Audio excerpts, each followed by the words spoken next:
دونالد ترامپ رئیس جمهور آمریکا و رهبر چین سی جین پینگ جنگ اوکراین را بررسی کرده در مسئله کاهش تشنج در تجارت میان دو کشور به موافقت رسیدند. ملاقات 30 اکتبر در پایگاه هوایی پوسان در کره جنوبی برگزار شد. ترامپ گفت مذاکراتش با سی جین پینگ عجیب بود و آنها در مسائل مهم و از جمله تجارت، تعرفه‌ها و واردات معدن‌های نادر به سازش رسیدند. به قول رهبر آمریکایی، او با اشاره به نقش چین در بحران مربوط به مواد مخدر فنتانیل، تعرفه‌های این کشور را 10% پایین خواهد برد. همزمان با آن چین خرید محصولات کشاورزی آمریکا را که با آغاز تنش‌های تجاری میان واشنگتن و پکین قطع شده بود برقرار می‌کند. او اضافه کرد چین صادرات معدن‌های نادر را هم از سر می‌گیرد.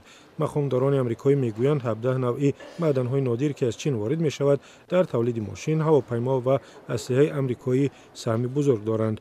ترامپ تاکید کرد که در ملاقاتش با رهبر چین جنگ اوکراین را بحث کرده است. دو رهبر موافقت کردند که در این مسئله همکاری کنند.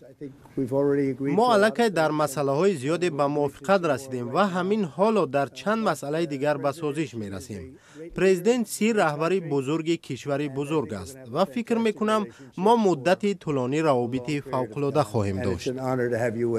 ترامپ اضافه کرد در صحبتش با رئیس جمهور چین مشکل تایوان که چین آن را بخشی از قلمروش می‌شمارد بررسی نشد. او اضافه کرد صادرات نفت روسیه به چین که درآمد آن برای سرمایه‌گذاری جنگ در اوکراین به کار برده می‌شود ارزیابی نشده است. در نوبت خود رهبر چین گفت از آن خوشحال است که در مسائل‌های مهم تجارتی سازش حاصل شده است. من دائما باور داشتم که رشد چین با شعار شما از نو بزرگ کردن آمریکا هماهنگ است. کشورهای ما امکان دارند که برای شکوفایی کامل همدیگر کمک رسانند. من طول سالها چندین بار گفتم که چین و آمریکا باید کارشریک و دوست باشند.